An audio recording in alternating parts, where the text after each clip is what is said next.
Tak ada perempuannya. Lagi-lagi semua. Okey. Saya ini Pak Fitran yang ingatkan saya ni, saya terlupa saya. Pak Fitri tak masuk lagi. Pak Fitran tak masuk lagi, dia yang ingatkan saya tadi. Prof sihat, Prof?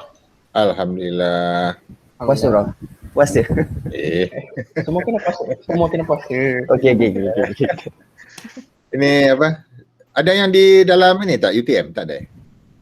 Ada. Saya Prof. Oh, Aziz okey. Aiman. Ya, saya. Oh, di mana? Di college KTDI. Kota DI. Okay. Ya.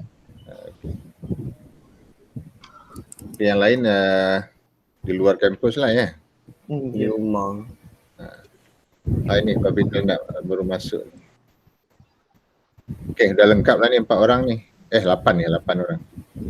Okey, good morning. Selamat pagi. Ya, selamat pagi. Okey. Assalamualaikum. Assalamualaikum warahmatullahi wabarakatuh. Waalaikumsalam. Saya sebenarnya semester ni masa Dr. Lee dia cakap dengan saya ada interview dengan pensyarah. Kenapa kita tak interview saya sajalah, saya nak jumpa kalian. Betul. Sebenarnya kita tak boleh jumpa di face to face. Jadi masa satu semester kita tak pernah jumpa. Itu pelik juga kan, jadi pensyarah tak pernah jumpa dengan student. Ini sebenarnya masa kita nak jumpa ini. Kalian boleh kita informal sajalah, karena research methodology ini kuliah macam kuliah am lah ya, bukannya spesifik sangat. Baik.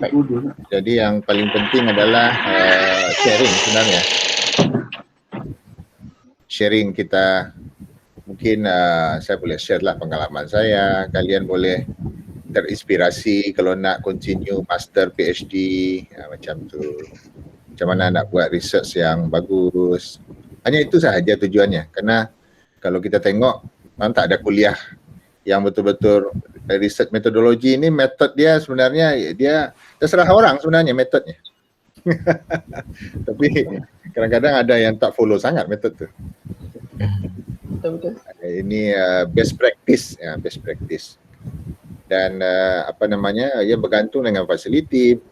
Yang seperti yang saya cakap tu kan, ada 3 input tu kan, orangnya, ya, kemudian infrastrukturnya, kemudian satu lagi apa? Grant. Budget. Kalau kimia ni kalau tak ada budget tak boleh kita buat research. Kecuali kalau theoretical chemistry, itu boleh tu. Dia tak ada guna makmal. Tapi kalau yang guna makmal tak ada, bahan kimia tak ada, macam mana kita nak buat research? Canggih pun proposalnya tapi bahan kimia tak ada, tak boleh jalan juga. Jadi macam itulah. Okey, kalian nak tanya apa ni? Kita berbual saja ni untuk saya nak kenal kalian. Ya, nanti mungkin nanti kita jumpa tahun depan atau semester depan kita jumpa di face to face ya. Karena sekarang ini jabatan kimia yang senior sudah tak ada lagi nih. Siapa yang dah pensiun semua? Siapa yang paling senior sekarang? Prof Rahim, Jun ni pensiun. Prof Razali? Dr. Razali sudah pensiun. Oh, pensiun dah. Semua ada pensiun. Tinggal saya seorang yang paling senior nih. Oh. Tak ada lagi dah, saya yang paling senior. Doktor Satunya, lama lagi pensiun. Kalau Berapa jabatan lama kimia, lagi? profesor Berapa lama lagi? Berapa lama lagi? Saya insyaAllah umur saya masih 50. Berapa umur saya sekarang? Saya nak cakap. Berapa lagi? 1969. 1994. 52 ya, masuk 52. Muda lagi Prof. Muda lagi. Tapi itulah rakan-rakan dah banyak pensiun. Saya pun sedih juga tak ada. Yang ramai itu yang senior juga, yang junior. Dr. Rohul, Dr. Fuad, Mali. Aduh, ya macam anak saya lah tu, jadi Ada lain. Iya, saya pun di UTM sejak tahun lama lah, 1995 datang dulu. Kita orang tak lahir lagi. Belum lahir lagi. Okey, kalian nak cerita apa? Okey. Saya tanya apalah, terserahlah tanya apa-apa. Okay, Kalau Bismillahirrahmanirrahim. Okey, Pertama Haziq. terima kasihlah kepada Prof Hadi sebab sanggup meluangkan masa bersama kami. Okey. Soalan pertama yang kami ingin tanya sebab kami pun santai-santai saja interview Ya. ni saja, santai-santai saja. Jadi apa inspirasi Prof Hadi untuk sampai ke tahap Prof Hadi sekarang ni? Daripada dulu sampai sekarang, inspirasi Prof Hadi. Okey, tapi itulah ya. Karena pengalaman orang dengan berlain-lain kan. Jadi sengaja saya buat itu, ada video waktu awal kuliah tu saya share video saya kan. Jadi sebenarnya ya tak tahu ya. Saya tak boleh cakap semua orang tu berbeza-beza stylenya. Cuma saya ini background lah sebenarnya. Kalau ditengok-tengok dari saya lahir sampai sekarang saya tak keluar dari kampus. jadi inspirasi saya tu sebenarnya orang tua saya sebenarnya yang buat inspirasi. Jadi saya lahir, kemudian rumah kita itu dulu di dalam kampus. Jadi ramailah jumpa dengan pensyarah-pensyarah dengan itu waktu masa kecil dan jadi inspirasi saya itu ya environment kita. Sekarang tidak semua orang macam tu kan, artinya inspirasi itu berbeza-beza. Ada orang yang backgroundnya macam tu. Jadi kita ni kita lahir kita tak boleh tentukan ke mana kita arah kita, tetapi sekarang kalian sudah masuk UTM. Jadi sekarang ini macam mana saya boleh sharing pengalaman tu. Kalau boleh mempengaruhi kalian untuk menjadi yang terbaik lah. Itu saja sebenarnya. Jadi inspirasi saya tu satu orang tua, kedua cikgu-cikgu saya. Cikgu-cikgu. Ya, jadi kalau tengok kalau saya ada ini kan, ada kalian boleh carilah di internet, ada biografi saya. Jadi cikgu itu sebenarnya penting, guru. Kalau guru yang baik itu, dia akan boleh menginspirasi mahasiswa dia, student dia, ya. Sebenarnya pensyarah tu cikgu juga, tapi levelnya lebih tinggi lah. Dan cikgu saya yang mempengaruhi saya tu cikgu waktu saya masa sekolah menengah lah. Dan dia memang dedicated. Jadi saya masih ingat dulu tu masa kenapa saya itu tertarik dengan sains. Jadi dia bawa ini, kalian tahu kalau kalian ada yang dari MRSM tak ada? Tak ada. Tak ada. Tapi SPP ada. SPP ada kan? Kan kalau itu ada cikgu yang buat demonstration ke, amali ke. Jadi cikgu saya itu namanya Pak Hasnim Tamin namanya. Jadi dia itu bawa ini sodium yang metal. Kemudian dimasukkan ke dalam bika yang di atasnya itu ada kertas. Masukkan situ, lama-lama sodium itu react dengan air kan. Terbakar dia. Jadi kita budak-budak, luar biasa. Sampai sekarang saya hebat ya. Jadi dia ceritalah pasal ini reaction antara sodium dengan air ini menyebabkan terbakar ini kertas yang ada. Jadi itu salah satu contohnya. Guru itu menurut saya inspirasi terbaik. Dan kalau kalian baca-baca biografi orang-orang yang hebat-hebat tu, ya saya macam tu juga, guru-guru, kemudian pensyarah, kemudian jadi saya pun macam itulah. Saya berusaha juga meniru pensyarah-pensyarah saya, meniru guru-guru saya, macam mana dia menginspirasi saya. Jadi saya pun selalu kalau dengan student tu, dulu makmal saya di C08, sekarang sudah pindah di T02 aras 5 dengan T05 aras 5 juga. Jadi kalau di C08 tu saya tulis setiap hari, pejabat saya di situ. Walaupun saya ada pejabat di Institut Ilmu Sina, tapi saya jarang datang pejabat. Selalunya PA saya tu selalu call, Prof, ada surat katanya, baru saya datang pejabat. Saya satu-satunya orang megang jawatan tak pernah masuk pejabat. Karena bagi saya itu, pejabat saya itu makmal. Faham. Dan di sana itu student saya semua. Contoh sekarang student saya yang jadi pensyarah ya. Sheila Chandran itu student saya dulu. Safrina student saya dulu. Kalau Safrina dia PhD, dia dari undergrad, karena ada fast track kan, dia langsung PhD. Jadi 4 tahun. Sheila paling lama dengan saya. Sheila master 3 tahun. Kemudian research officer setahun. Kemudian saya rekomen dia pergi ke Jepun PhD 3 tahun. Oh. 3 tahun tu tak jumpa saya. Lepas balik dari Jepun, dia research officer setahun lagi dengan saya. Kemudian postdoc lagi dengan saya 2 tahun. Bayangkan berapa lama. Lama. Sangat Lama lama lah. lama Jadi dengan dia Prof. tu, Sheila sangat lama dengan saya. Jadi dia itu apa namanya tu ya. Safrina pun lama juga ya. Lama juga. Jadi macam itulah. Jadi mungkin saya karena pengalaman saya di situ, makanya saya pun pengalaman itu saya nak share, saya nak apply-kan dengan style saya. Mungkin ada pensyarah yang tak buat macam tu. Itu terserah dia, caranya tu lain-lain kan. Nama juga style pensyarah. Jadi macam tu. Jadi kalau tanya inspirasi tu, kalau saya sebut namanya ramai sebenarnya. Kemudian inspirasi saya yang paling kalau saintis itu, inspirasi saya itu cikgu saya yang di Jepun sana tu, Profesor Otani itu. Jadi itu memang dia macam apa ya, saya pikir saya 10% saja macam dia tu sudah hebat dah. Dan saya tak tengok pun di UTM ni yang macam dia saintis. Cara berpikir dia, disiplin dia, itu inspirasi saya. Dan kita tak boleh apply-kan yang macam dia itu di UTM, tak boleh. Karena apa? Anunya tu lain, universitinya tu lain. Kalau di Jepun kan ada namanya Koza System. Jadi Koza System itu macam sekarang di UTM KL, tahu kan ada MGIT. Ya. MG. Itu dia apply-kan Koza System tu di Kuala Lumpur tu. Jadi Koza System itu pensyarah itu profesor ya, profesor dia punya makmal sendiri.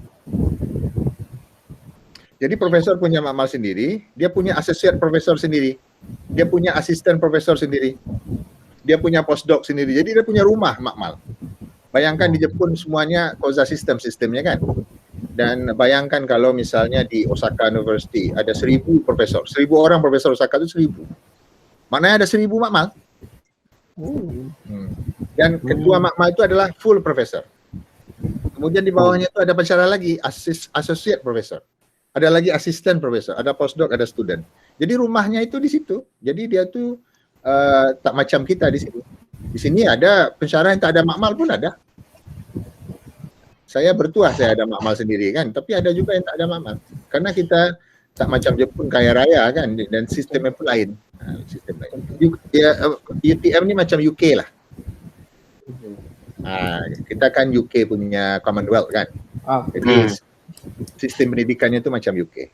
Cuma di MGIT itu betul-betul macam di Jepun. Jadi setiap profesor di Jepun tuh dia stylenya lain-lain. Jadi style saya waktu saya postdoc di Jepun, saya kan PhD saya di UTM. Kemudian saya 98 graduate, itu ada di video saya itu kan ada tuh. Ada deh.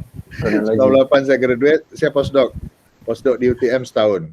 Saya termasuk postdoc yang pertama sejak UTM berdiri. Saya tak tahu apa itu postdoc. Jadi setelah PhD itu ditawarkan jadi postdoc. Apa itu postdoc? Postdoktoral namanya. Jadi kerajaan Malaysia pada zaman tu dia buka lah program postdoc tu. Saya postdoc yang pertama, saya pun tak tahu. Jadi saya di UTM termasuk yang paling awal. Kalau tak silap saya yang pertama untuk postdoc. Tahun 98 sampai 99. Lepas tu saya pergi Jepun. Sampai di Jepun saya tengok kok lain ya. Sistem itu lain. Masuk ke makmal, ada profesor. Dan profesor tu punya makmal sendiri.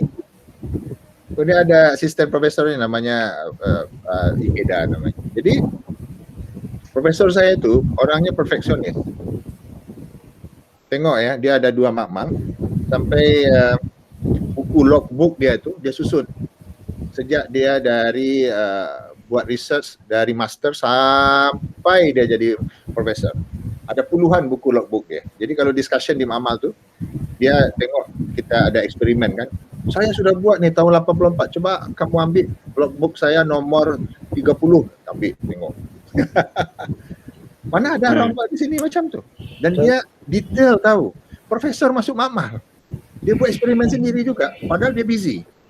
Jadi dia buat hari Sabtu Ahad itu kan cuti. Dia masuk makmal Sabtu Ahad. Oh ini luar biasa ini. Saya tak boleh tiru dia ni kalau di UTM ni. Dan semua yang ditanyakan pasal itu memang tak ada yang dia tak tahu kalau dalam bidang dia. Dan betul-betul profes dalam bidang dia.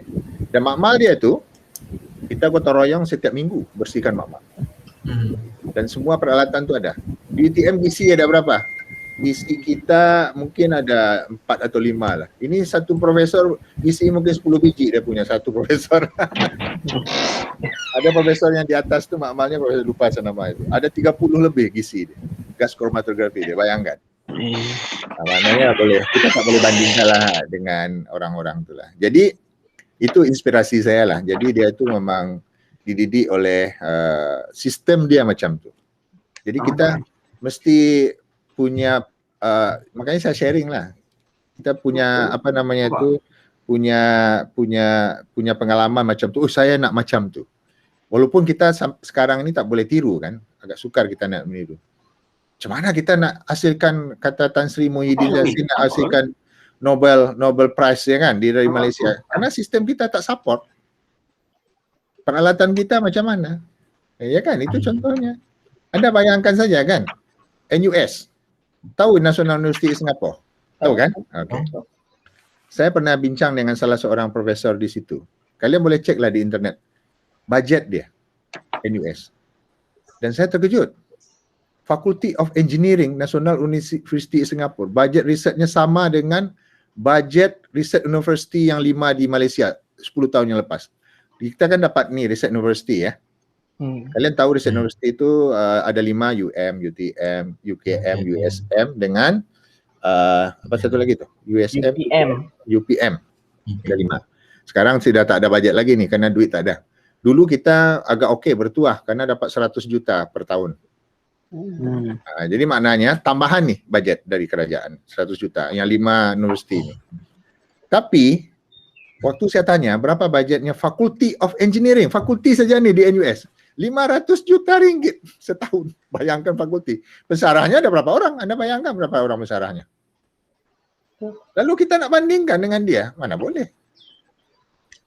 Dan dia memang luar biasa. Saya pergi ke situ pun, ini memang dah hebat lah. Karena jadi kita mesti faham bahawa kita perlu ada model-model macam tu. Nak buat research ni, sains tu ada 3 kriteria yang saya cakap tu kan. Input, budget, ya kan? Betul kan? Kalau tak ada duit memang tak boleh. Macam mana nak buat research kalau tak ada duit? Jadi tak perlu jauh-jauh lah kita nak tengok excellence tu. Tengok sebelah jiran aja. Di NUS, NTU. Jadi kalian pun dengan ada perspektif macam ni, saya nak share tu. Kalian tahu, oh kita harus macam tu. Nanti mungkin ada di antara kalian yang jadi menteri, nanti jadi ahli parlimen. Kalian perjuangkanlah. Perjuangkan karena itu yang membuat negara kita jadi maju tu itu. Betul tak? Jadi inspirasi itu penting. Inspirasi bukan hanya orang ya. Inspirasi itu mungkin ada universiti yang hebat itu, inspirasi itu mungkin ada research center yang hebat itu. Dari situ kita belajar. Jadi dengan macam tu, yang perlu saya sampaikan sekarang ni, kita jangan merasa hebat. No, orang lain lebih hebat. Kalau kita sudah merasa hebat, jadi sombong kita kan. Kalau jadi sombong kita tu tak kejar. Jadi kita tu malas, wah kita sudah hebat. Tapi kalau merasa kita tak hebat itu, kita berusaha untuk menjadi hebat. Tengok jiran sebelah aja. Tengok Indonesia pun sudah mulai maju sekarang. Terkejut saya. Buat pesawat terbang sudah boleh, Malaysia tak boleh. Faham. Buat kapal sudah ekspor. Saya pun terkejut. 2 tahun lepas saya pergi ke Surabaya. Jadi dia ada pameran lah. Pesawat terbang memang okey di Bandung kan. Dulu waktu saya student di Bandung itu saya pergi situ dia buat pesawat terbang. Kemudian yang kapal di Surabaya tu, saya baru terkejut saya, dia buat kapal. Kemudian di Bandung ada lagi yang buat ini, dia kapal ini apa namanya tu yang untuk perang tu apa namanya tu? Yang kalau tembak tu tak ini apa namanya?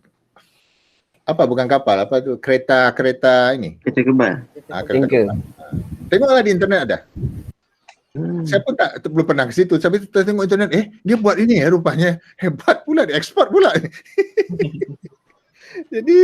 Jadi kita ni mesti ada inspirasi kita. Orang lain boleh, kenapa kita tak boleh? Dan kalian-kalian itulah yang nanti 10 tahun lagi, 20 tahun lagi perlu ada inspirasi. Bahwa kita ini perlu ada perasaan kita ini harus ingin maju, macam itu. Jadi itu sharing saya lah. Saya pun bukannya excellent tak juga, makanya saya merasa diri saya ini banyak kurang juga kan.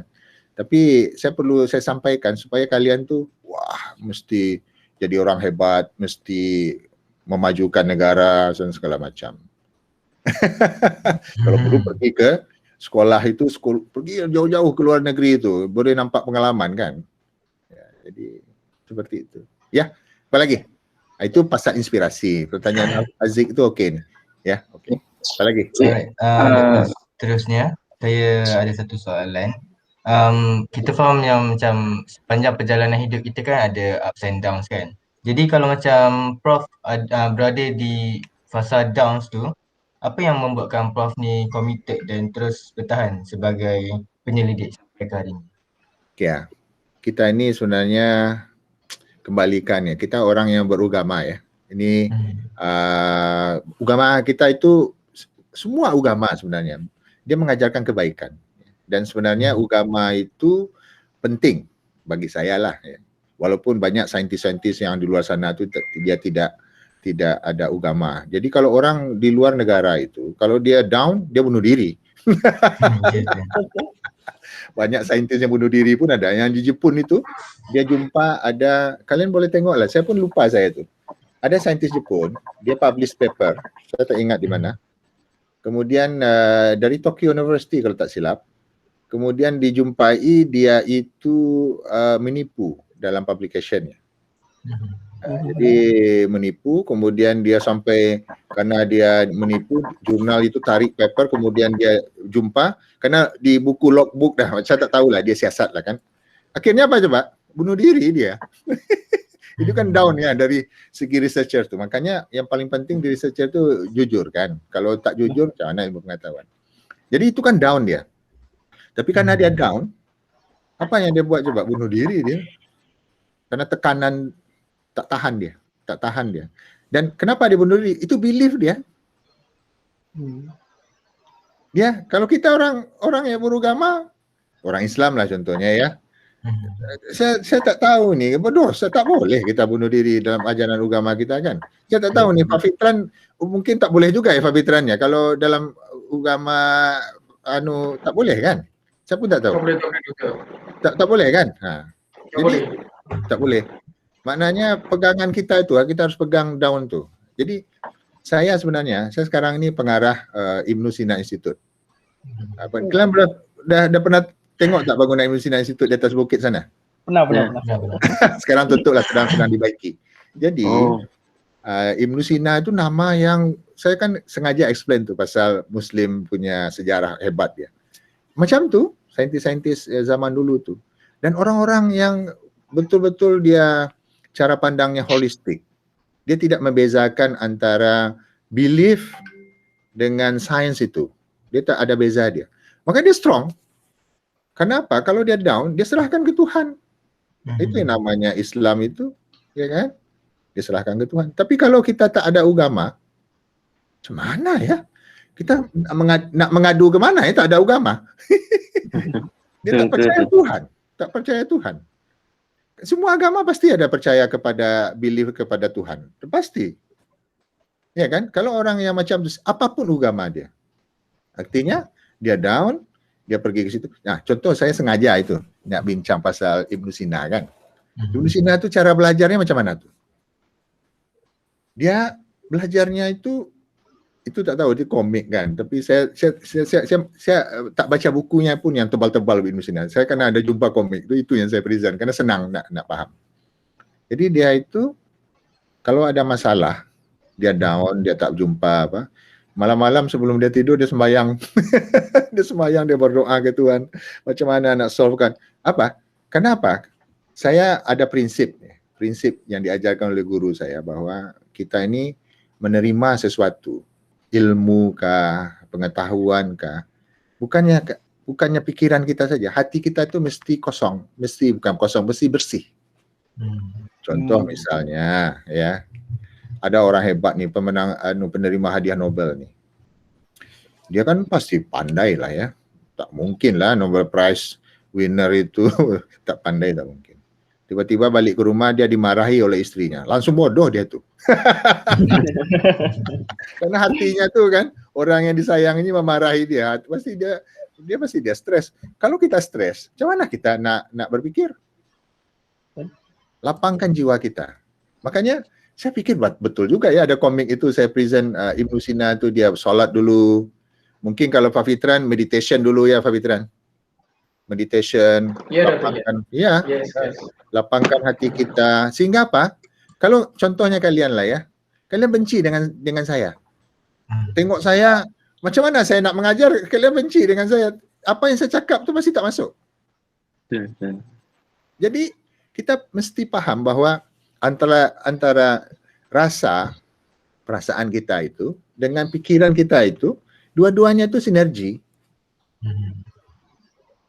Jadi kalau di Islam, Pak Fitran ni kita, rasa itu macam mana kita nak olah rasa kita tu? Ada nama di Islam tu zikir. Nah, itu rasa kan.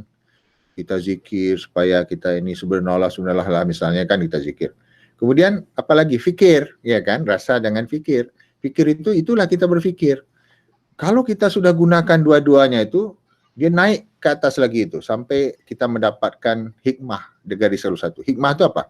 Kalau kita di sains ini hikmahnya bukannya kita tahu nih the reason dia behind sesuatu itu. Itu hikmah namanya.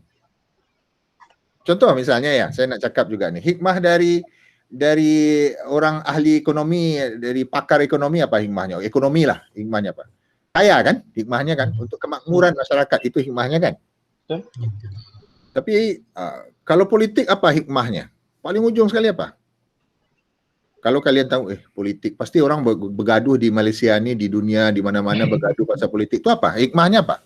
Kekuasaan. Kekuasaan, itu hikmahnya. Kita mesti paham.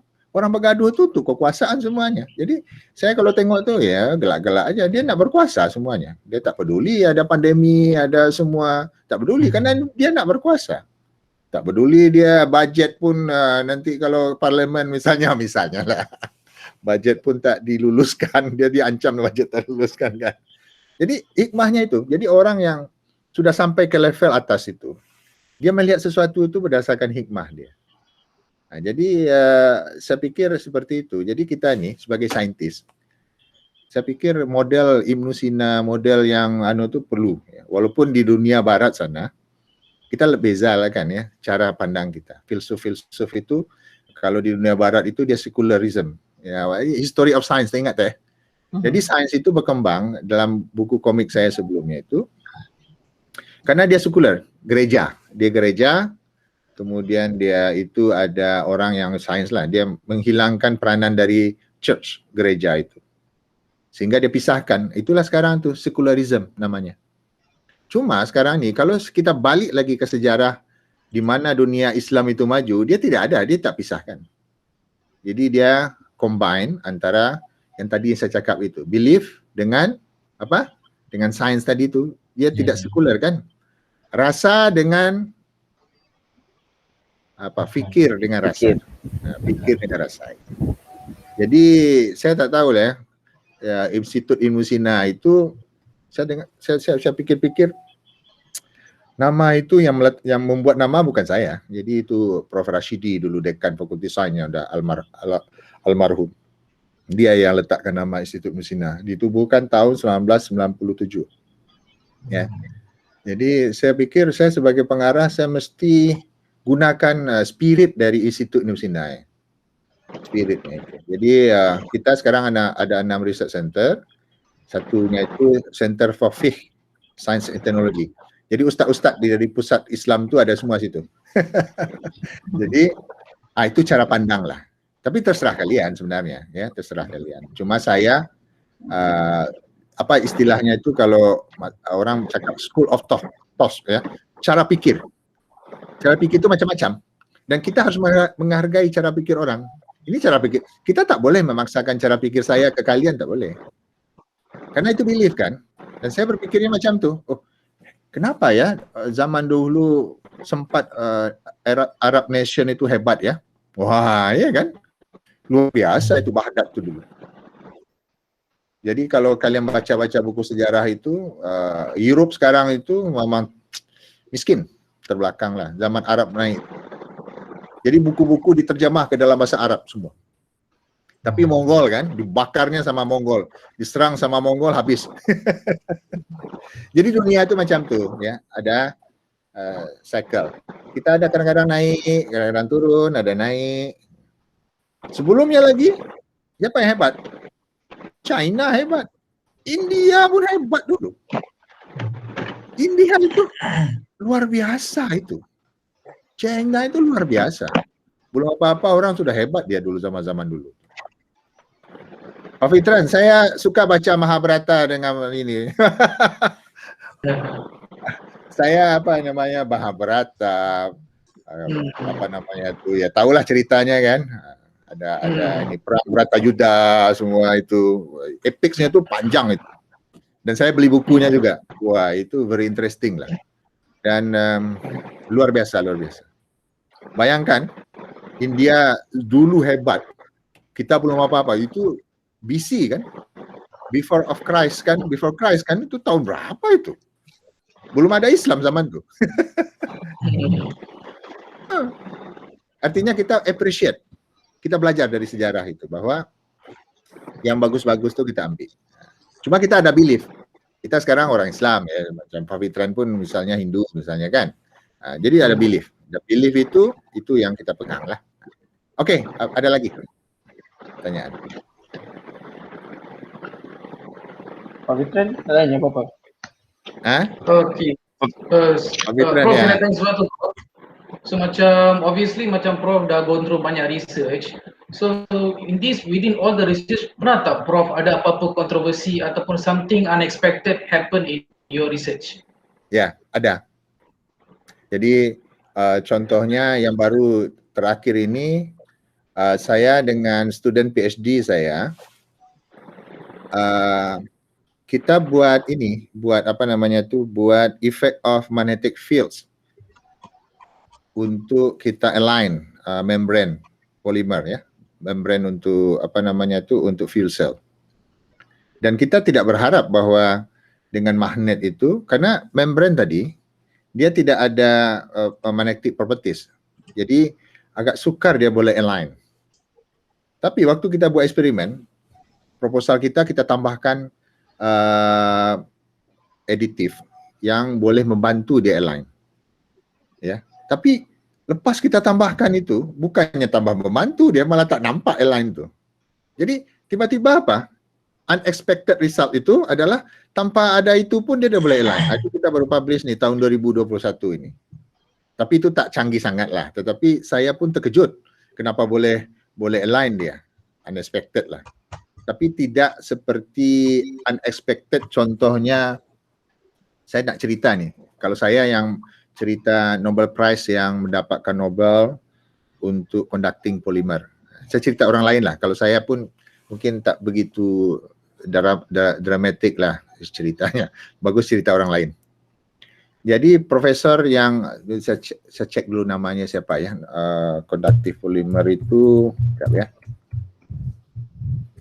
Saya boleh cek namanya, conductive polymer Nobel. Ini yang dapat Nobel itu ada 3 orang.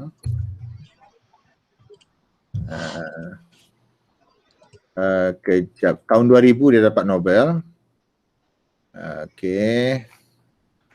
Namanya Hideki Shirakawa. Ya. Profesor Hideki Shirakawa itu dari mana? Tokyo Institute of Technology, dari Jepun lah ya. Jadi dia betul-betul unexpected. Dia itu punya, kalau kalian cari di Nobel punya history itu, ini dapat Nobel tahun 2000. Dia dapat Nobel karena dia menjumpai polimer yang bersifat konduktif, ya, conducting polimer. Jadi orang kan berpikir sebelumnya itu, sebelum tahun 60-an orang tak tahu ya bahwa polimer itu kan dari karbon kan, betul ya, karbon backbone dia. Macam mana dia boleh jadi wire macam metals, conducting? Orang tak berpikir kan? Tetapi Profesor Hideki Shirakawa ini, dia buat eksperimen. dan eksperimen itu yang buat itu adalah postdoc dia dari Korea. Kalian tahu kan kalau antara orang Korea dengan orang Jepun itu bahasanya pasti lain kan. Korea dengan Jepun kan lain bahasa dia. Dan dua-duanya mungkin saya dengan cerita itu bahasa Inggris pun tak lancar dua-duanya. Jadi dia suruh postdoc dia itu yang dari Korea ini untuk membuat polimer, kemudian ditambahkan mangkin, ya kan? Untuk polymerization kan kita tambahkan mangkin biasanya. Kemudian dia cakap lah, tambahkan mangkin. Dia mungkin cakap tambahkan mangkin misalnya 10 mg. Tapi karena bahasa, dia menganggap bukan 10 mg, dia tambahkannya sekitar 1000 apa 2000 kali lebih banyak daripada yang diarahkan oleh profesor itu. Jadi sebenarnya miscommunication. Dan lepas dia tambahkan mangkin yang banyak itu, tiba-tiba lepas dia buat reaction, dia tengok tuh dari reaktor tuh, dia nampak polimer yang dihasilkan tuh macam tak seperti biasanya.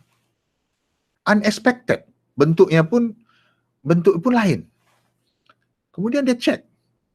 Rupanya apa? Dari segi strukturnya, kemudian dia cek dari segi konduktifnya. Wih, kenapa ya konduktivitinya macam luar biasa tinggi, macam metal konduktivitinya. Itu kan unexpected. Dia tak ini semua. Akhirnya profesor dari dari mana nih? Alan McMurnick ini dari Pennsylvania, kebetulan dia datang ke Jepun. Kemudian dia ceritalah dengan Profesor Shirakawa itu dengan Profesor Alan McDermott. Ya, saya dapat ini hasil. Wah, menarik ini kata si Alan McDermott. Dah kamu datang aja ke US. Datanglah dia continue research itu di US. Kemudian di US itu dia kerjasama juga dengan Profesor Alan Higer namanya. Jadi dia teliti material yang unexpected tadi. Kemudian dia publish di Chemical Communications namanya jurnalnya itu. 1 muka surat atau 1,5 muka surat saja. Kalian boleh cek di internet. Ya. Jadi orang ini yang bertiga ini dengan Shirakawa tadi itu, dia itu unexpected results. Ya. Dan sekarang nih apa yang dijumpa di makmal tadi itu, yang conducting polymer itu, itulah bidang baru di dalam ilmu pengetahuan. Kalau kalian tengok jurnal, ada jurnal tajuknya itu adalah synthetic metals. Synthetic metal itu bukan metal, itu adalah conducting polymer. Jadi apa? Hasilnya expected tadi itu membuat bidang baru di dalam material, dalam chemistry. Namanya conducting polymer. Ya. Dan jurnalnya itu namanya synthetic metal. Jadi kalian bayangkan kan, research yang kadang-kadang campur-campur di makmal tiba-tiba terjadi sesuatu yang kita tak harapkan di beyond our expectation, tetapi hasilnya itu menarik. Nah, itu jumpa yang bidang baru. Jadi kita boleh cakap bahawa dia dapat Nobel Prize ini artinya dari dia itu betul-betul dia tengok research. Dia akan apa namanya? Kalau dia tidak buat betul-betul research ini, tidak dicatat dengan betul, tidak diteliti dengan dalam, mungkin tak akan jumpa. Mungkin malah dia cakap, ini saya suruh macam ni, kenapa hasilnya lain? Nah, misalnya macam tu. Faham tak ni Pak Fitran? Jadi apa? Curiosity. Makanya kuliah pertama saya itu pasal the basis of the basis itu curiosity. Yes. Kalau kita tidak ada rasa ingin tahu, tak ini yang tadi yang saya ceritakan di Jepun tadi itu yang dapat sentimeter itu mungkin tak berlaku. Mungkin kalau di UTM nih, dia anukan dibuangnya data itu. Kenapa? Karena tidak seperti biasanya kan? Karena dia ada belief. Belief mengatakan bahawa polimer itu tak mungkin conducting. Kan kepercayaan kan? Orang semua sudah ratusan tahun dia buat polimer tak pernah ada, tiba-tiba dia ada konduktif. Kalau orang tidak ada curiosity, dia tidak akan coba dalami itu. Jadi macam itu Pak Fitran, unexpected. Dan saya tak ada pengalaman yang macam tu. Ini dramatik nih sampai dia dapat Nobel. Tapi saya di makmal ada juga yang riset yang kita coba-coba itu tetapi tak jadi-jadi. Akhirnya macam mana ini, publication tak ada, semua tak ada. Akhirnya saya switch lah. Kadang-kadang macam Safrina PhD itu, dia 2 chapter itu gagal. Maksudnya dia nak membuktikan bahawa magnetic field effect terhadap katalisis, ya, absorption, negative results. Tapi negative result itu bagi saya itu unexpected. Sepatutnya secara teori dia boleh jadi, tapi di makmal kita tak jumpa, tak boleh kita buktikan. Jadi macam tu. Jadi kadang-kadang ilmu pengetahuan itu berkembang, kadang-kadang kita tak boleh jangka lah.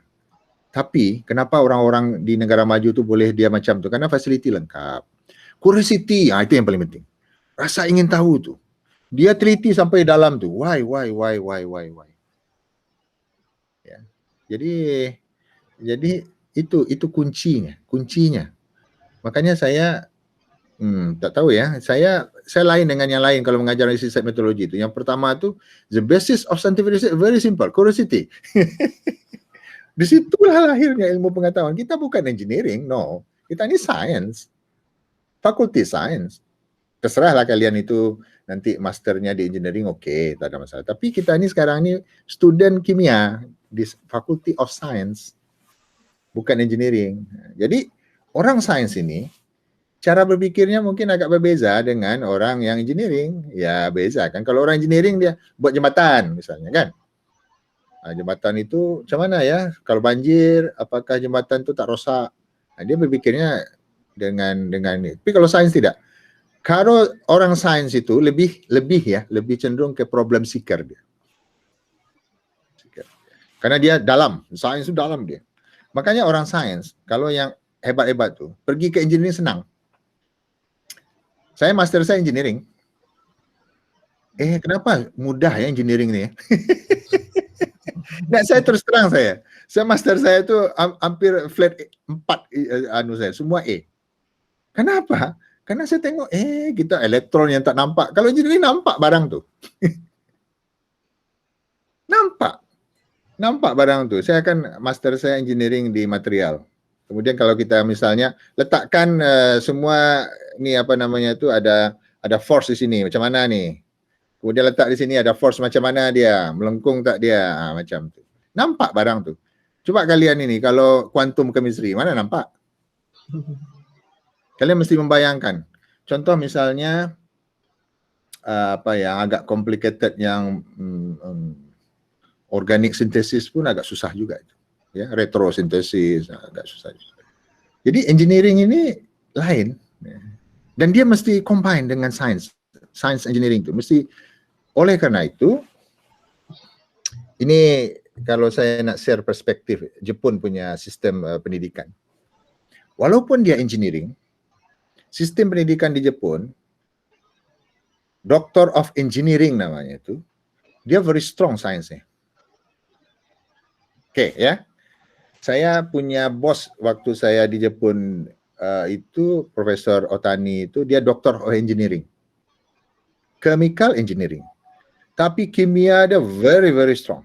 Lalu dia cakap dengan saya, Adi, kami di sini di Jepun sistem pendidikannya lain dengan yang di Europe sana, di US sana. Kita di Jepun, kalau di university, engineering itu, sains itu utama. Jadi engineering itu di mana letaknya?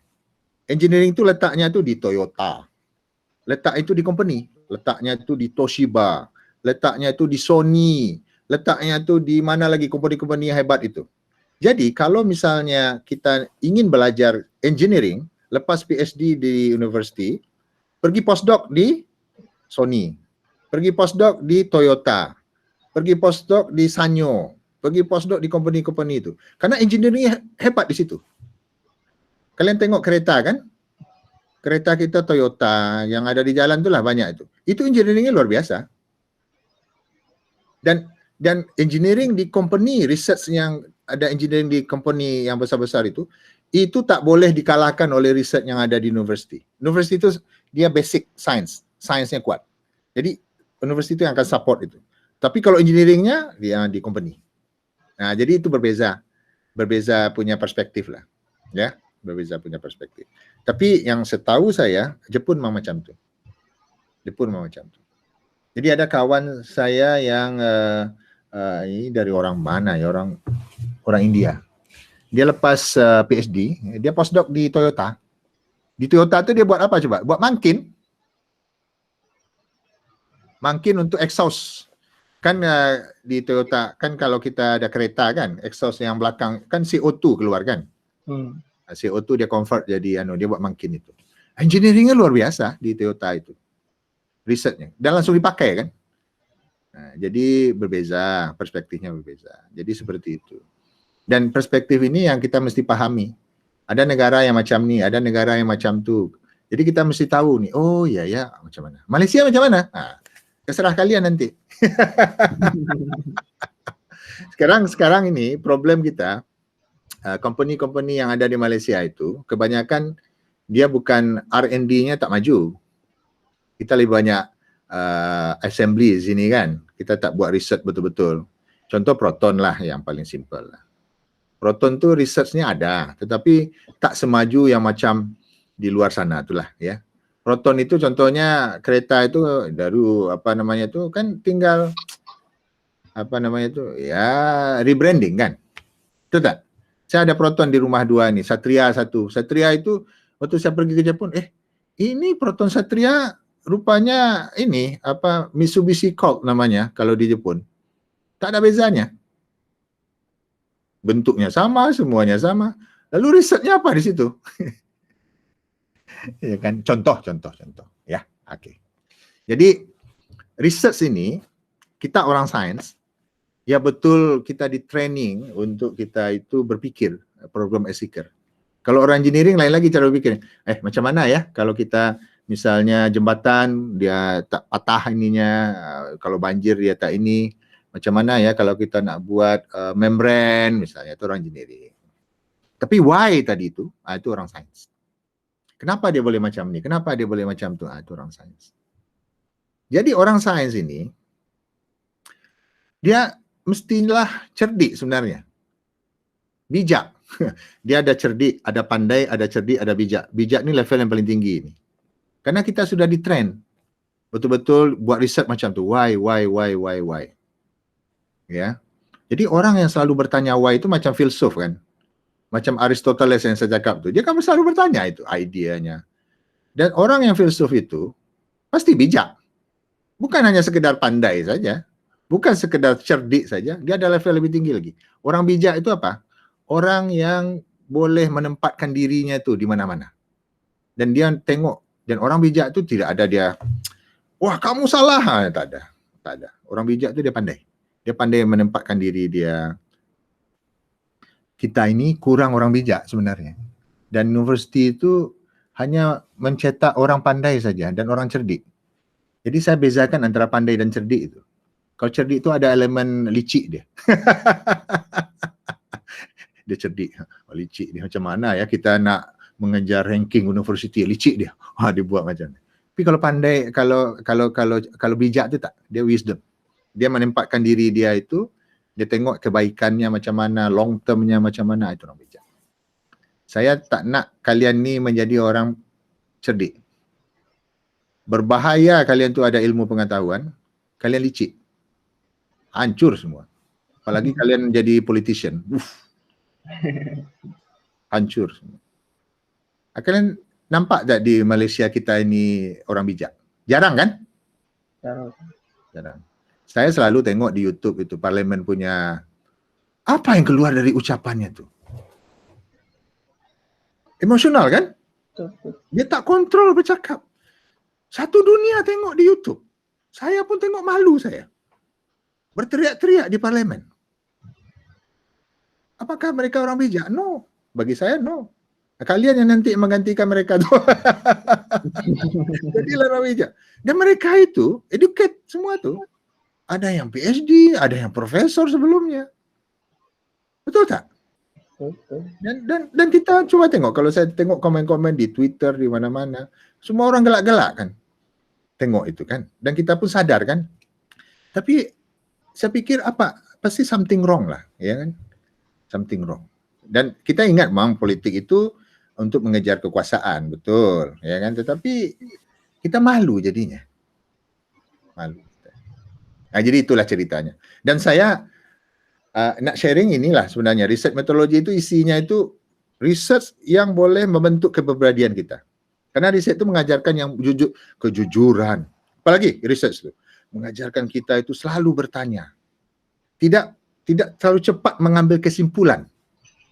Betul tak? Tiba-tiba kalian dapat gosip, langsung kalian percaya tanpa kalian selidiki terlebih dulu. Tanpa kalian investigate sebelum itu. Itu bukan saintis. Dan artinya saya salah mengajar kalian di UTM nih. Kalian tidak tengok source. Makanya retrieval information itu sangat-sangat penting. Dan itu mengajarkan ke kita tidak terlalu percaya. Kita tengok satu literature macam ni. Anda tengok lagi literature macam ni, Anda tengok lagi itu, kemudian Anda study, Anda buat kesimpulan. Ini tidak. Dengar macam tu, langsung percaya. Cepat sangat nak percaya. Apalagi gosip. Dan tidak menunjukkan kita itu di training ya, ikut training di universiti dengan cara yang betul. Jadi itu. Ini saya bukan mengajarkan apa, tapi itulah the reality dari orang saintis. Saintis tu dia mestilah kalau dia bercakap itu betul. Kemudian yang kedua dia bercakap berdasarkan fakta. Yang ketiga dia tidak emosional. Karena fakta kan. Itu apa emosional? Kalau salah ya salah. Kalau betul ya betul, tidak ada yang salah. 2 tambah 2 jadi 5 tak ada. Kecuali di politik, itu boleh. Jadi saya sekarang ini generasi muda itu perlu ditrain dengan cara yang betul. Dan sekarang ini problem kita tidak ada orang bercakap macam saya ni di kampus itu. Semuanya pasal okeylah kimia, tetapi beyond that. Kan saya punya graf itu kan. Harus pergi ke wisdom. Itu saya ceramah di depan pesara-pesara muda itu. Tapi ada juga ketua jabatan yang datang. Tak saya ceramahi 1,5 jam. Mesti macam ni. Dan kita jangan lupa, kita di universiti. Kita ni semuanya orang bijak. Tapi yang kita nak itu semuanya itu paper, publication. Yes, okay. Tapi beyond daripada itu. Universiti itu mendidik. Kalian sekarang ni, belajar kimia senang sekarang ni. Kalian cari di internet ada semua. Ada yang namanya check tu kan. Cuma yang tengok, ada pensyarah yang buat soalan persis sama dengan yang ada di internet. Macam mana tu? Di Google aja keluar dia. Jadi sekarang ni zaman internet itu, sebenarnya information itu sudah mudah dan cara mengajar kita mesti diubah. Ini menurut saya lah. Cara mengajar itu diubah. Kenapa? Tidak zaman saya dulu lah. Spoon feed. Spoon feed itu maksudnya adalah, wah belajar sampai ini. Tak, sekarang ini sudah ada internet. Ada Wolfram Alpha contohnya. Kalau ada equation masuk situ langsung dia software itu langsung dia boleh solve. Jadi ini perspektif lah ya. Research metodologi itu sebenarnya bukan hanya stop sampai di macam mana kita ni. Dia lebih lagi mendidik kita untuk menjadi yang sifat-sifat yang bagus-bagus tadi itu. Jujur, kemudian disiplin, apalagi itu. Tidak cepat mengambil kesimpulan, kritis, critical thinking. Itu saja dah cukup lah. Tambah lagi kalau kita belief kita kuat lah sebagai orang agama Islam, sebagai kita orang Hindu, sebagai kita orang Buddha, sebagai orang Kristian. Sudah dengan ada itu jadi maju negara ini. Jadi bijak semua orang. Jadi bijak. Nanti mungkin tidak ada lagi yang thinking di parlimen kan. Malu. Saya malu saya tengok. Malu. Padahal tu orang bukannya muda-muda lagi tu, ada yang di atas 60 umurnya. Ya kan? Jadi itu sebenarnya yang message yang paling penting lah bagi saya untuk kalian-kalian ni ya. Ya kalian ni kan seumur dengan anak saya ini. Mungkin lebih muda, anak saya yang paling besar 26 tahun umurnya. Oh. Kami baru 22, 23. Iyalah artinya anak saya lah ya. Jadi generation kita berbeza ya. Kalian generation millennial namanya kan. Saya generation yang lahir tahun 60-an, 69 akhir dekat-dekat mau 70 lah. Jadi cara anunya itu berbeza, cara dididiknya berbeza. Kalian pun lain lagi ya. Jadi mungkin zaman saya Sekarang pun masih ada rotan kan. Dan tak tahu ya, itu belief ya. Cara mengajar dan lain itu menurut saya bergantung dengan pensyarah. Dan pensyarah itu sebenarnya ya bukan hanya mengajar saja, dia mendidik. Nah, itu yang paling penting, mendidik. Makanya education, higher education. Tinggi dia, education higher. Oke, ada lagi pertanyaan nih. Udah 1 jam lo cakap nih. Tak apa, ini apa? Saya pun kenal kalian kan jadi. Oh ya, apa namanya? Hafiz, saya tanya sesuatu lah. Hafiz di mana?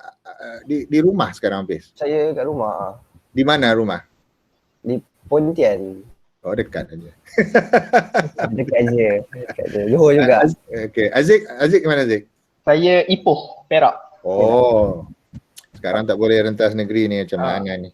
Kalau datang sini nanti hari raya tak boleh balik. Itulah. Tapi paling jauh Ikmal Firdaus. Iqbal mana Iqbal? Siapa? Tak dengar mai. Tak dengar. Rosak. Hello. Ada. Kata awak sabar. Waduh, tak apa. Jauh ni. Macam mana nak datang ni? Tiket pun mahal sekarang kalau tak silap ya? Airport tutup dah. Airport tutup. Itulah. KP. Okey, Faiz di mana Faiz? Di UTM ya? Saya lagi jauh. Saya dekat Taman Ju saya duduk. Taman Ju. Aduh, dekat rumah saya nanti datanglah. Nanti Oh, Pro kat mana? Taman Mutiara ni. Oh, dekat je. Bakti mana? tahu. Ha? Saya ni Jalan Kejayaan, Taman Universiti. Iya, dekat aja. 5 minit dari rumah saya. Eh. Lah. Saya ni Rini Hills. Oh, dekat. Masjid sebelah itu. Ni sebelah ni Masjid Jawahir. Jawahir. Oh, Sebelahnya boleh jalan kaki. Oh. Kita di atas bukit tu. Oh, tu nampak. Okey. Azib, di mana Azib? Asrama Azib Saya ya? di KTDI Doktor. KTDI kan. Pak Fitran pun nampak dia di asrama ini ya, bukan? Pavi. Saya Selangor. Oh, Selangor. Saya orang Selangor. Selangor. Okey. Air ada tak Selangor? Ada.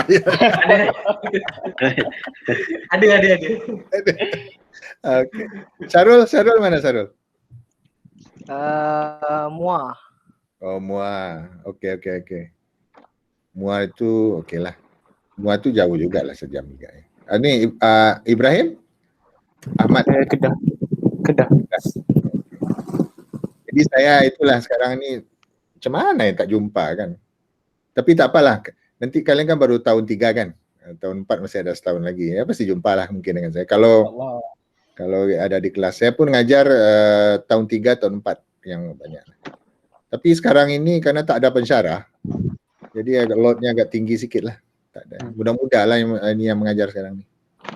Doktor ajar sejak apa? 4 year? Saya ajar solid state chemistry semester ni. Solid state. Dulu saya ajar quantum chemistry, sekarang Dr. Rohul. Kemudian saya ajar pernah colloid, pernah juga physical chemistry, pernah juga banyaklah. Chemical reaction process pernah juga. Green chemistry. Research methodology, dah lama saya tak mengajar. Ini saya mengajar dulu research methodology 7 tahun lepas, 7 tahun pas 9 tahun lepas. Tak ingat saya, dah lama sangat. Cuma saya itulah style saya mengajar macam ni. Jadi saya sebenarnya penyampaian. Dan student pun tahu kan kalau orang mengajar tu betul-betul dia dari pensyarah ni dari hati dia mengajar. Ada yang sekedar mengajar saja untuk kewajipan.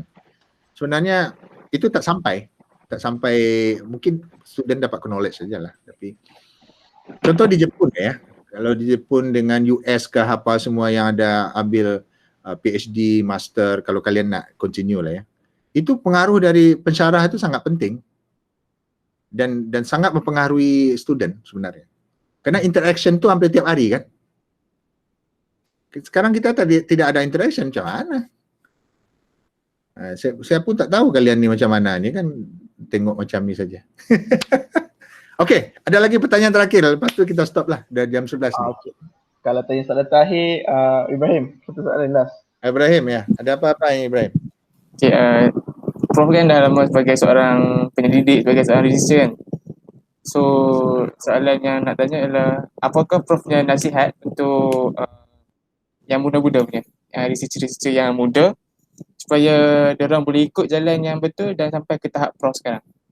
Ya, jadi itulah kalau tengok video saya back to basic itu, kembalilah ke asas kita buat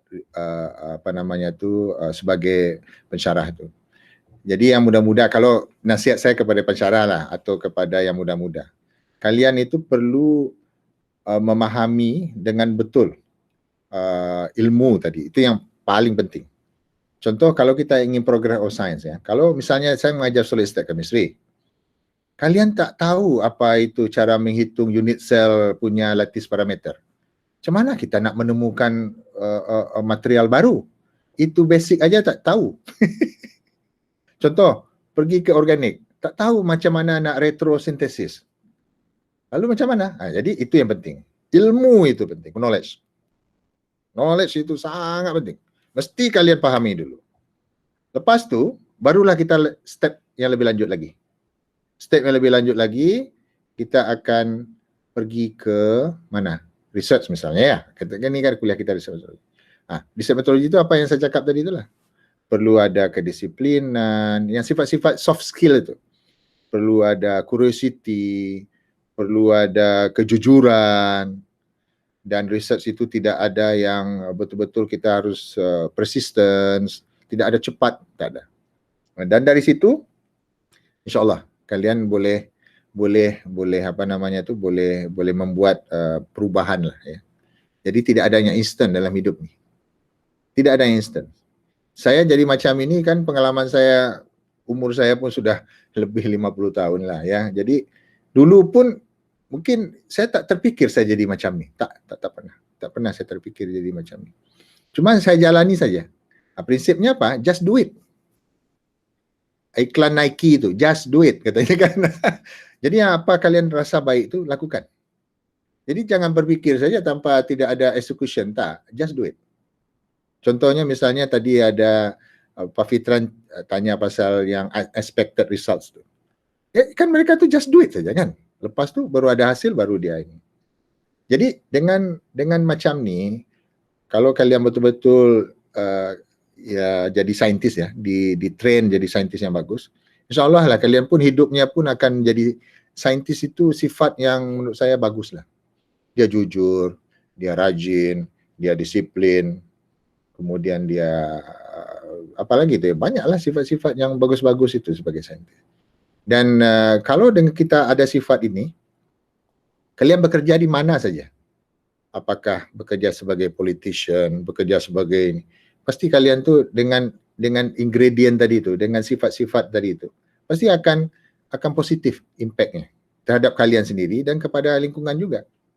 Ya, contohnya kejujuran misalnya. Ya kalau kita menipu data itu di logbook misalnya, itu tak ada gunanya untuk program science kan. Jadi itu contohnya. Kemudian tak dicatat misalnya, tidak masuk makmal misalnya, itu kerajinan juga kan. Buat eksperimen yang eksperimen kan 5 jam tuh. Ya, dia buatnya 3 jam, kemudian dia reportnya 5 jam kan, dia malas kan. Jadi itu. Jadi sebenarnya itu message yang paling penting lah. Nasihatnya itu lebih ke arah membuat kita ini sains itu membuat kita menjadi orang yang bijak lah. Bukan hanya sekedar pandai saja. Kalau orang pandai itu mudah nak buatnya, tapi orang bijak ni sukar. Karena elemen bijak itu dia ada elemen kejujuran, ada elemen macam-macam lah, empathy. Kadang-kadang kita lupa empathy itu. Ya. Kalian bacalah cerita-cerita sejarah mengenai Isaac Newton. Isaac Newton tu ganas itu. Bill Gates itu ganas. Orang terkaya di dunia kan sekarang. Dia membuat sistem organization dia itu, dia buat, kalian boleh baca di buku-buku manajemen.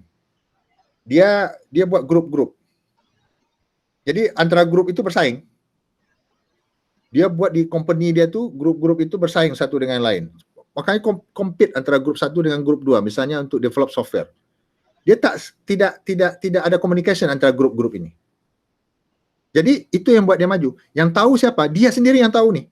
Kalau presentation di depan Bill Gates itu menggigil semua orang tuh sampai dia lemparkan apa, jadi macam itu. Ini sistem dia tuh. Jadi dia maju, tetapi apakah saya tak tahu ya sistem ini bagus apa tidak. Tetapi seperti itu. Facebook punya organisasi lain lagi. Dia macam jaring macam ini. Dia tidak ada bos. Dia tidak ada bos. Kemudian ada lagi sistem Oracle. Ada macam-macam company besar. Amazon. Amazon itu kan orang paling kaya di dunia sekarang. Itu centralized. Dia di atas satu tuh, wah dikontrol semua. Jadi dengan begitu, kita tahu hakikat kan. So what kalau seandainya kaya raya tetapi serakah? Tetapi tidak ada empati. Misalnya seperti itu. Beyond itu. Ya duit ini tidak dibawa mati kan. Duit itu kita gunakan untuk kebaikan orang ramai, bukannya kita mengumpul untuk kita. Prinsip saya simple aja. Contoh kalian ada duit misalnya beli kereta bagus lah misalnya, yang harganya itu 1 juta ringgit. Ya, kan ada kereta yang 1 juta ringgit, Ferrari lah misalnya kan. Paling kalian seronok itu seminggu paling. Hari pertama naik duduk tuh, wah perasaannya sudah. Hari kedua sudah mulai berkurang, hari ketiga sudah mulai berkurang, hari keempat berkurang. Udah setahun itu sudah biasa lagi. Manusia macam itu. Tapi apakah lebih baik kalau seandainya lebih berguna untuk orang lain? Ini wisdom. Jadi macam. Dan ilmu pengetahuan pun macam tu, sharing. Idea tu di-share, tidak ada punya saya, punya ini, share deh idea. Makanya saya mengajarkan filsuf itu bagus juga cara berpikirnya kan. Ilmu itu di-share. Tidak ada ilmu itu yang kita pegang. Semakin kita memberikan ke orang lain, semakin banyak ide kita. Yakinlah. Saya yakin. Dan saya macam tu. Ada idea datang ke saya bagi. Saya tak ada keep idea saya. Dan tiba-tiba malam-malam saya ada idea baru. Jadi perspektif macam ni, ini perspektif saya, tetapi ada orang lain yang tak macam tu. Okay, no problem. Kita harus menghargai pendapat orang lain. Saya pun bukan yang sempurna kan, tapi ini belief. Setiap orang tu ada belief masing-masing. Dan kadang-kadang kita melihat seseorang itu keberhasilan itu pun macam-macam indicators dia kan. Ada yang berdasarkan keberhasilan dari kekayaan, ada sekarang ini kan kebanyakan material kan keberhasilan orang tu dinilai. Dan yang tak material tu tak nampak biasanya. Kekayaan, GDP kalau ekonomi lah ya. Tapi apakah orang kaya tu happy dia? Kita tak tahu.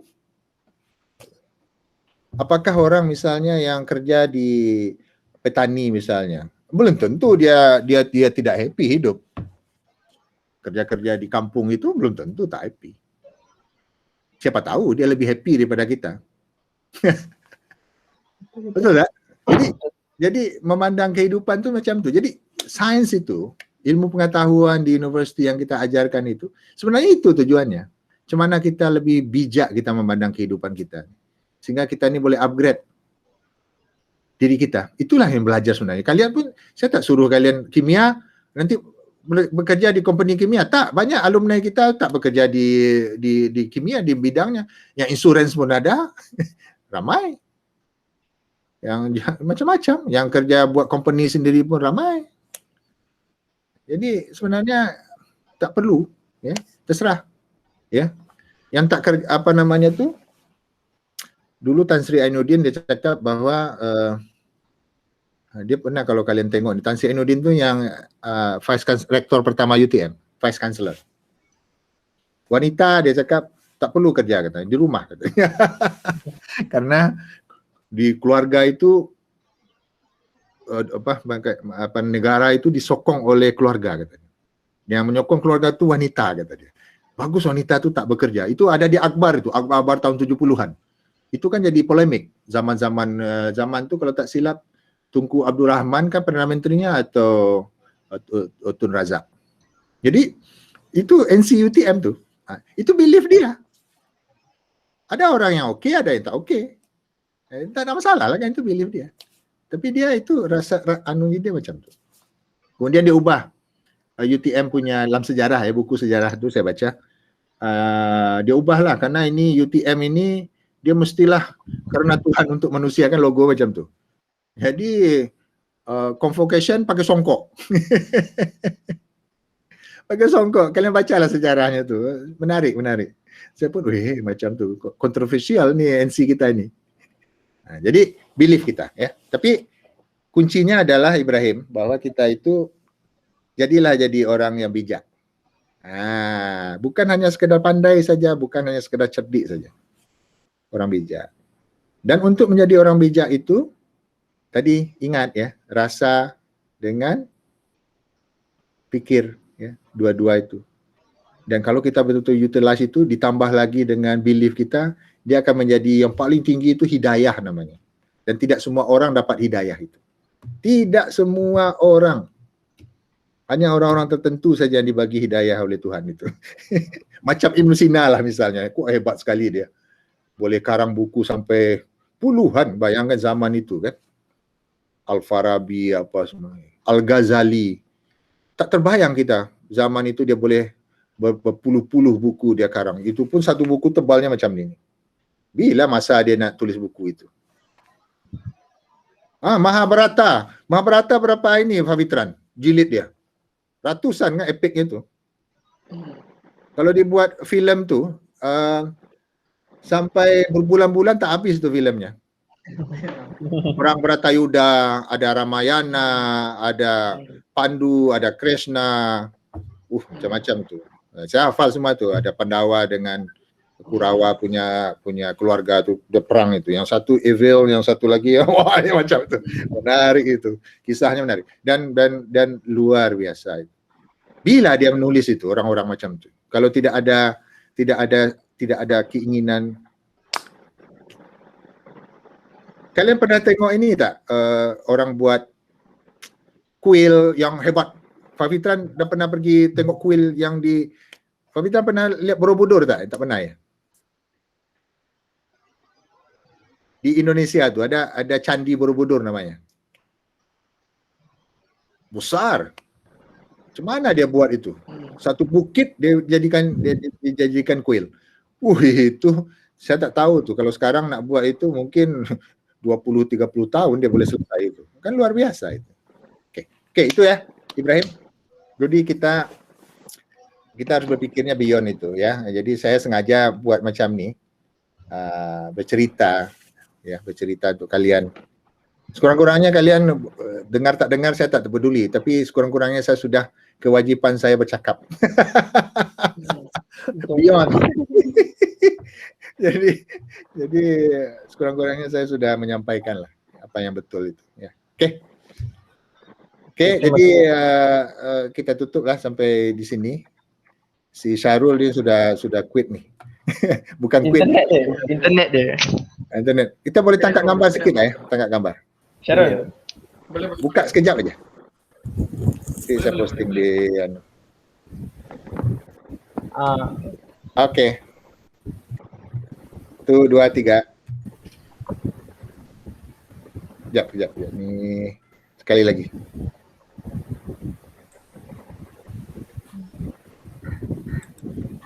Okey,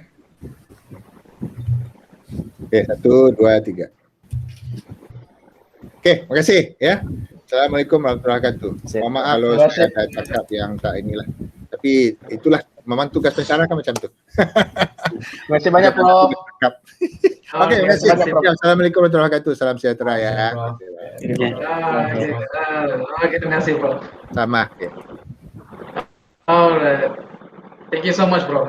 Ya, okey, terima kasih Pak Fitran.